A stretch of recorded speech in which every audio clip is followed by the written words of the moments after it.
হাসরের ময়দানে কাউকে তার ডান হাতে আমলনামা দেয়া হবে আর কাউকে বাম হাতে।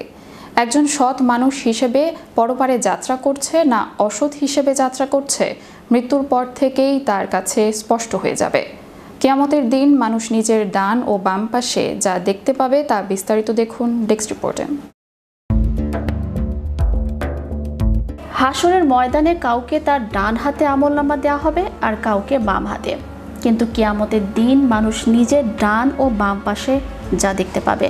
ডান হাতে আমলনামা দেওয়ার অর্থ হবে তার হিসাব নিকাশ অত্যন্ত পরিষ্কার, একজন সৎ ও সত্যনিষ্ঠ মানুষ হিসেবে প্রতিষ্ঠিত হতে যাচ্ছে।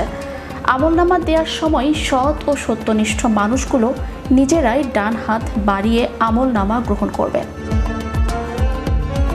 কারণ মৃত্যু থেকে হাসরের ময়দানে উপস্থিত হওয়ার সময় পর্যন্ত তার সাথে যে আচরণ করা হবে তাতে তার মনে এতটা আস্থা ও প্রশান্তি থাকবে যে সে মনে করবে আমাকে এখানে পুরস্কার দেওয়ার জন্যই হাজির করা হচ্ছে।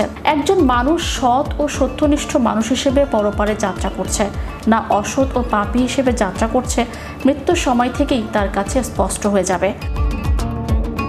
মৃত্যুর সময় থেকে নিয়ে কিয়ামত পর্যন্ত একজন নেককার মানুষের সাথে সম্মানিত মেহমানের মতো আচরণ করা হয়, কিন্তু একজন অসৎ ও বদকার মানুষের সাথে আচরণ করা হয় অপরাধে অভিযুক্ত কয়েদির মতো।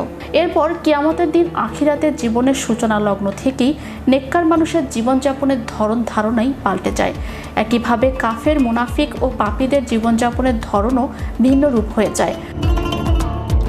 মৃত্যুর সময় নেককার ও বদকারদের অবস্থা এ সম্পর্কে আল্লাহ বলেন, এমন মুত্তাকিদেরকে যাদের পবিত্র থাকা অবস্থায় ফেরেশতারা যখন মৃত্যু ঘটায় তখন বলে, তোমাদের প্রতি সালাম, যাও নিজেদের কর্মকারের বদৌলতে জান্নাতে প্রবেশ করো। হায়, যদি তোমরা সেই অবস্থা দেখতে পেতে যখন ফেরেশতারা নিহত কাফেরদের রূহ কবজ করছিল, তারা তাদের চেহারায় ও পিঠে আঘাত করছিল এবং বলছিল, নাও এবং জ্বালা পোড়া শাস্তি ভোগ করো। এ হচ্ছে সেই অপকর্মের প্রতিফল যা তোমরা আগেই করে রেখে এসেছ, নয়তো আল্লাহ তার বান্দাদের ওপর জুলুমকারী নন। কবরের অবস্থা এ সম্পর্কে আল্লাহ বলেন, হে এমন কাফেরদের জন্য যারা নিজেদের ওপর জুলুম করতে থাকা অবস্থায় যখন ফেরেশতাদের হাতে পাকড়াও হয় তখন সাথে সাথেই আত্মসমর্পণ করে এবং বলে, আমরা তো কোনো দোষ করিনি। ফেরেশতারা জবাব দেয়, কেমন করে দোষ করনি? তোমাদের কাজ আল্লাহ খুব ভালো করেই জানেন। এখন যাও, জাহান্নামের দরজা দিয়ে ভেতরে ঢুকে পড়ো, এখানেই থাকতে হবে চিরকাল। সত্য বলতো কি, অহংকারীদের এই ঠিকানা বড়ই নিকৃষ্ট। Channel Europe news desk.